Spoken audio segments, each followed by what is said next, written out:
Good morning class. अपन बात कर रहे थे 11th क्लास में, आपका टॉपिक चल रहा था फाइनल अकाउंट यानी फाइनेंशियल स्टेटमेंट विथ एडजस्टमेंट। तो आपने इसके दो टॉपिक है, एक तो फर्स्ट टॉपिक आपने पढ़ा था फाइनल अकाउंट यानी फाइनेंशियल स्टेटमेंट यानी बिना एडजस्टमेंट का। मैंने कुछ एडजस्टमेंट आपको बताए थे। अपन देखो एडजस्टमेंट के साथ ही क्वेश्चन कर रहे हैं। क्वेश्चन न्यूमेरिकल क्वेश्चन नंबर 1 ले रहे हैं आपके बुक का। तो इसके अंदर लिखा है prepaid trading and profit and loss account for the year ending 31 दिसंबर 2005 का आपका ये है, 5 या 15 जो भी है, from the Rahul messrs Rahul and sons. तो इसके अंदर एडजस्टमेंट आपको दिए गए हैं। स्टॉक ओपनिंग दिया हुआ है, ट्रायल बैलेंस में wages, salary, purchase, sales return, debtors, discount allowed, insurance, rent rates and tax, fixtures and fittings, trade expenses. इसी प्रकार से सीआर साइड में ट्रायल बैलेंस में सेल्स की value, purchase return, discount receive, provision for bad and doubtful यानी old provision होता है यानी पीबीडी, जो पहले से डेटर पे ये मेंटेन किया हुआ है। एडजस्टमेंट में देखिए कमीशन रिसीव्ड इन एडवांस 1000 और रेंट रिसीवेबल, रिसीवेबल का मतलब एकड़ है, अभी तक रिसीव नहीं हुआ है यानी अर्न नहीं हुआ, अर्न तो कर लिया। Salary outstanding 1000 and insurance prepaid है 800। फिर आगे वाला एडजस्टमेंट फर्दर बैड डेट्स है 1000, प्रोविज़न वापस न्यू बनाना है 5% ऑन डेटर और 2% आपको डिस्काउंट ऑन डेटर मेंटेन करना है। क्लोजिंग स्टॉक दिया हुआ है 32,000। डेप्रिसिएशन बिल्डिंग पर प्रोवाइड करवाना है 6%। तो वही चीज़ है बेटा जो आपने पहले चैप्टर में पढ़ी थी। तो सबसे पहले अपन इसका ट्रेडिंग अकाउंट बनाते हैं दिसंबर 31, 2015। तो ये ट्रेडिंग अकाउंट है आपका, या एक साथ बना लो trading and P&L account for the year 31 दिसंबर 2015। ओके, तो सबसे पहले आप इसके अंदर ओपनिंग स्टॉक की वैल्यू रिकॉर्ड करेंगे। ओपनिंग स्टॉक विथ एडजस्टमेंट के साथ में करना है। तो ओपनिंग स्टॉक इसके अंदर आपको दिया गया है 50,000 का। और उसके बाद में अपन क्या रिकॉर्ड करते हैं इसके अंदर, परचेज। जो परचेज आपने रीसेल करने के लिए किया गया है, परचेज की वैल्यू दे रखी है 175,000। ओके, और परचेज रिटर्न दिया हुआ है देखिए 2000। एडजस्टमेंट परचेज से रिलेटेड है, नहीं परचेज रिटर्न क्या होता है, माइनस होता है। तो ये आपका नेट परचेज आ गया 173,000। फिर लिखेंगे बाई सेल्स, सेल्स की वैल्यू दे रखी है इसके अंदर 180,000 और इसमें से माइनस कर देंगे सेल्स रिटर्न। तो रिटर्न इनवर्ड या sales return inward trial balance के डीआर साइड में आपको मिलेगा। तो सेल्स रिटर्न है 3000।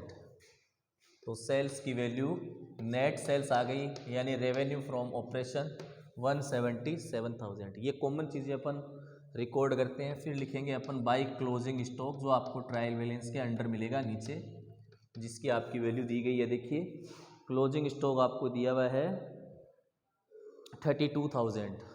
फिर मैन्युफैक्चरिंग एक्सपेंसेज यानी ट्रेडिंग अकाउंट डायरेक्ट एक्सपेंसेज जो रिलेटेड है, उसमें सबसे पहले आ रहा है वेजेज। वेजेज का कोई भी एडजस्टमेंट नहीं है। अगर एडजस्टमेंट है प्रीपेड या आउटस्टैंडिंग तो वो एडजस्ट करना पड़ेगा अपन को। तो इसका एडजस्टमेंट दिया हुआ नहीं है क्वेश्चन के अंदर। तो वेजेज की नेट वैल्यू है 3000। ओके, अब है इसके अंदर डायरेक्ट एक्सपेंसेज में और क्या आ रहा है देखिए, सैलरी आएगा नहीं, डिस्काउंट, इंश्योरेंस, रेंट वगैरह ये आएंगे नहीं। ओके, तो अब आप डायरेक्ट क्या निकालेंगे, इसका ग्रॉस प्रॉफिट निकालेंगे। क्या निकालेंगे, ग्रॉस प्रॉफिट या ग्रॉस लॉस।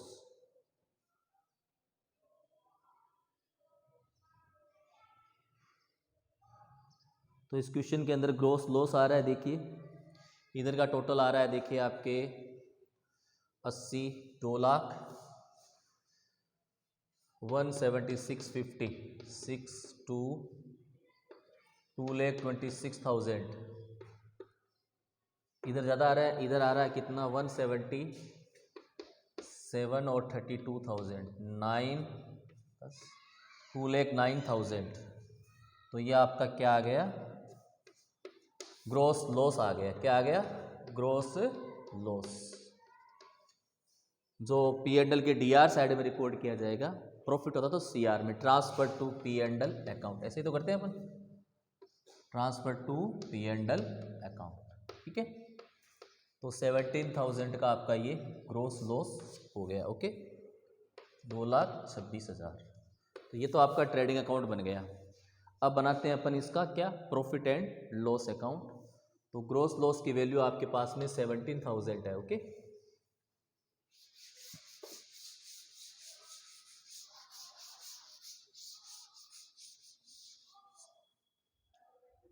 तो ये आपका प्रॉफिट एंड लॉस अकाउंट 31 दिसंबर 2015।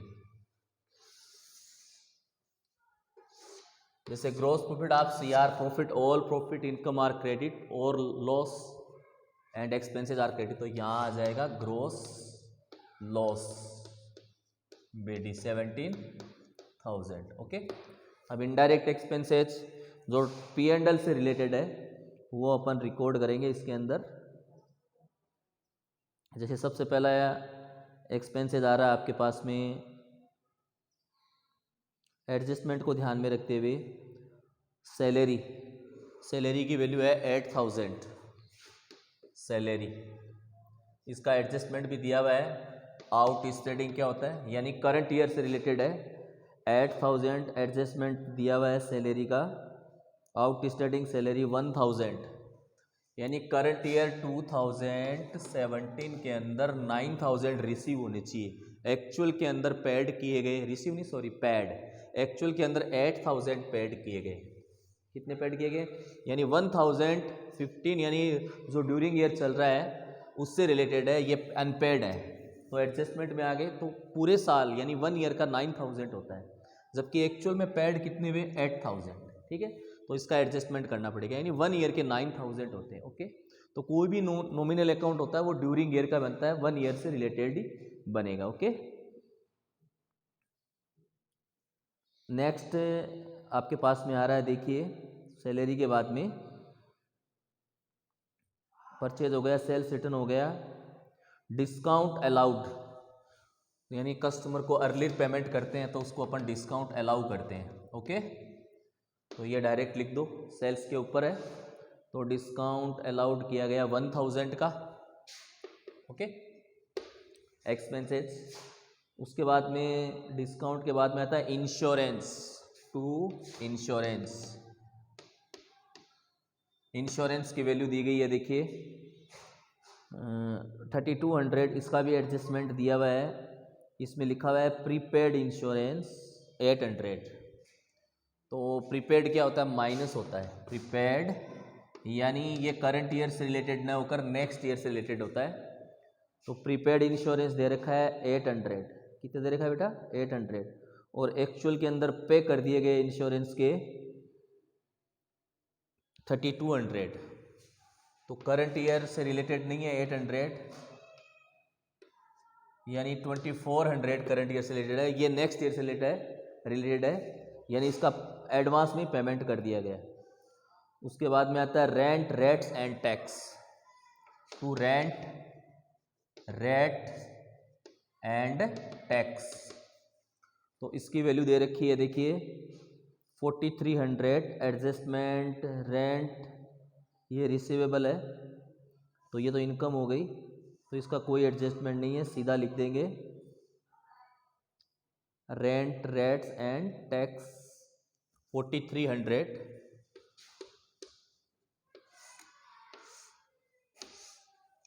उसके बाद में आता है आपके रेंट, रेट्स के बाद में फिक्चर, फिटिंग एसेट्स है, ट्रेड एक्सपेंसेस, ये भी इनडायरेक्ट एक्सपेंसेस है, टू ट्रेड एक्सपेंसेस, ओके। तो ट्रेड एक्सपेंसेस हो गया आपका 1,500 का, 1,500 trade expenses. Repairs and renewals, to repair and renewal, repairs की वैल्यू दे रखी है इसके अंदर, देखिए 1,600। रिपेयर्स के बाद में आता है ट्रैवलिंग एक्सपेंसेस, ट्रेवलिंग एक्सपेंसेस, तो ट्रेवलिंग एक्सपेंसेस दे रखा है 4200, तो ये भी इनडायरेक्ट है स्टूडेंट्स, थोड़ा ध्यान देना, ठीक है। और उसके बाद में आता है पोस्टेज 300, कोई एडजस्टमेंट नहीं है, पोस्टेज 300। फिर आता है Telegram expenses, Telegram expenses, Telegram expenses 200, Telegram expenses 200, और लीगल फीस दे रखी है 500 टू लीगल फीस, ठीक है। तो लीगल फीस 500। नेक्स्ट इसके अंदर दे रखा है लीगल फीस के बाद में, अब बात करते हैं अपन, सैलरी हो गया, सीआर साइड के अंदर इनकम के बारे में। तो इनकम आ रही है सबसे पहले bye discount receive, discount receive, discount receive हुआ है 500 का, ये परचेज पे होता है, यानी क्रेडिटर से लिया जाता है। पीवीडी करेंगे अपन, commission receive 4000, by commission receive 4000, commission receive के बाद में रेंट रिसीव हुआ 6000, इसका एडजस्टमेंट दिया हुआ है बेटा, रेंट रिसीव 6000, एड एकड़, एकड़ का मतलब आउटस्टैंडिंग ही होता है, ये रिसीव नहीं हुआ, 6000 रिसीव हुआ, जबकि एक्चुअल में रिसीव होना चाहिए था 2000 सॉरी 8000, कितना हुआ 8000, यानी करंट ईयर का 8000 अर्न किया गया था, लेकिन 6000 ही रिसीव हुआ, ओके। तो ये कमीशन का अपन के पास में एडवांस है, ये किया नहीं, एडवांस क्या होता है, माइनस होता है रिसीव, एडवांस, तो ये आ जाएगा 3000, commission received in advance. Rent का हो गया, सैलरी आउटस्टैंडिंग हो गया। अब बात करते हैं डेप्रिसिएशन ऑन बिल्डिंग, ये भी लॉस है, मैंने बताया था, फिक्स एसेट्स पे चार्ज किया जाता है डेप्रिसिएशन ऑन बिल्डिंग। तो बिल्डिंग पर डेप्रिसिएशन चार्ज करना है 6%, और उसकी बुक वैल्यू है बिल्डिंग की 1,10,000, तो 1,10,000 के 6% हो गए 6,600। अब आपका लास्ट एडजस्टमेंट बनता है पीबीडी अकाउंट का, प्रोविजन फॉर बैड डेब्ट्स, तो इसके अंदर एडजस्टमेंट नंबर 4 आया, further bad debts 1000, provision PBD maintain करना आपको 5%, तो ये 5% मेंटेन करना है, तो या तो आप पीबीडी अकाउंट बना लो या डायरेक्ट सीधा कर लो, मैं दोनों तरीके बताता हूँ आपको। देखिए, तो इसके अंदर देखिए पीबीडी डेटर पे बनता है, तो सबसे पहले इसके अंदर देखो ट्रायल बैलेंस के अंदर बैड डेब्ट्स दिए गए हैं, वो तो ऑलरेडी माइनस किए हुए हैं, लेकिन फर्दर बैड डेब्ट्स आ गए, यानी फर्दर बैड डेब्ट्स का मतलब हो गया एडिशनल बैड डेब्ट्स, और डूब गए, यानी जो ट्रायल बैलेंस के अंदर बैड डेब्ट्स है वो तो एडजस्ट किए हुए हैं। तो बैड डेब्ट्स सबसे पहले पीबीडी बनता है, इस चीज़ का ध्यान रखना डेटर पे। तो आपके पास में डेटर कितने के हैं, 82,000 के डेटर है, कितने के हैं 82,000 के, उसमें से फर्दर बैड डेब्ट्स जो एडिशनल बैड डेब्ट्स वो माइनस करेंगे अपन, तो ये आ गए 81,000।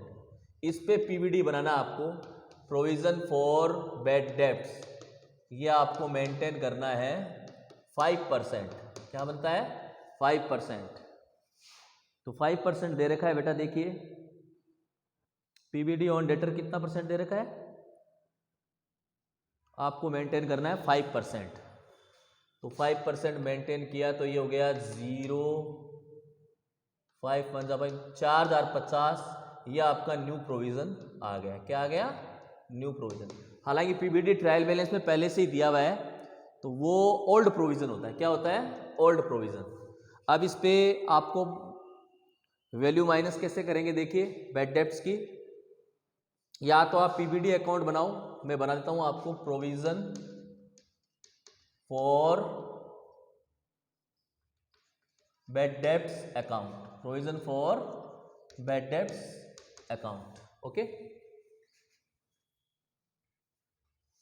तो यहां आप सबसे पहले लिखेंगे बाई बैलेंस बीडी, यानी ओपनिंग बैलेंस ओल्ड प्रोविजन, या तो ओपनिंग बैलेंस लिख दो या ordinary provision for bad debts का ओपनिंग बैलेंस, जो आपको ट्रायल बैलेंस के सीआर साइड में दिया हुआ है।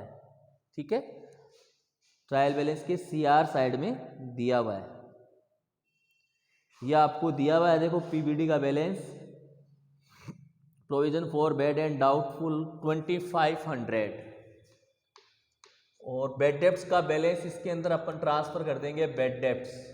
एक तो ट्रायल बैलेंस वाले बैड डेब्ट्स आपको दिए गए हैं, देखिए 2000, और ऐड कर देंगे आप फर्दर बैड डेब्ट्स, और डूब गए एडिशनल बैड डेब्ट्स 1000, तो टोटल बैड डेब्ट्स हो गया 3000। यहाँ निकालेंगे आप बाय टू बैलेंस सीडी, यानी न्यू प्रोविजन, जो आपने नया पीबीडी बनाया है 4050, तो ये आ गया टोटल 7050। तो पी एंड एल से जो वैल्यू जाएगी ना, वो यहाँ आ जाएगी by profit and loss account balancing figure. ये 2500 इसमें से क्या कर देंगे अपन, माइनस कर देंगे। 7050 2500,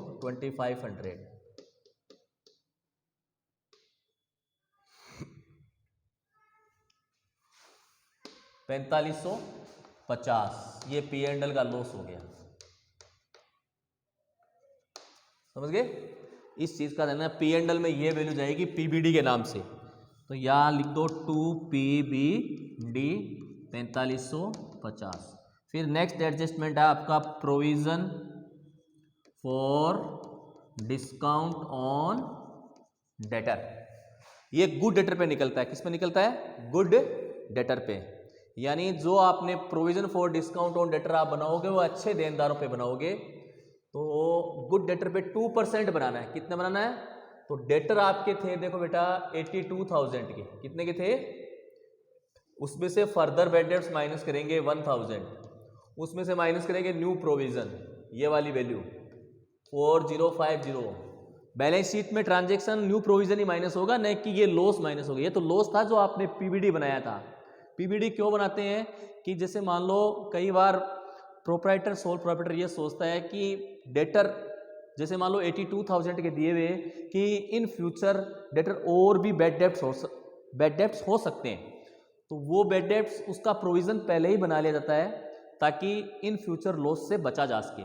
तो ये जो पीबीडी बनाया गया है, इनको ये मतलब डाउटफुल है, यानी ये रिसीव भी हो सकते हैं और डूब भी सकते हैं। तो ये 4050 का पीबीडी पहले ही बना लिया, जबकि ऑलरेडी ट्रायल बैलेंस में पहले का बनाया हुआ था।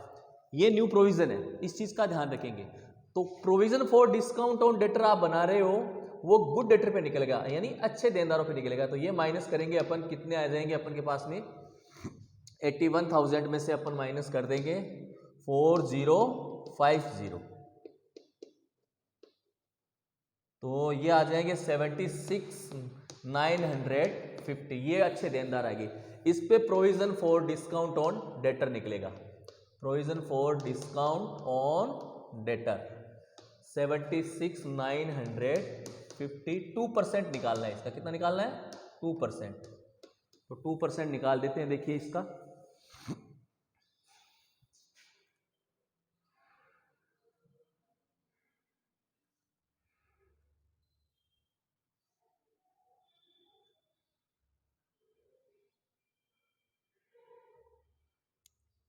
इसका 2% आ गया 1539। तो इसको लिखेंगे to provision for discount on debtor 1539।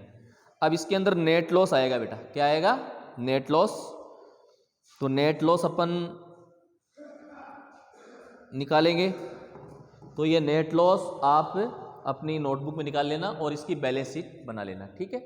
और फिर अगर बैलेंस शीट नहीं मिले तो मैं कल के वीडियो में आपको बता दूंगा, नहीं तो नेक्स्ट क्वेश्चन स्टार्ट कर देंगे। Thank you for the class.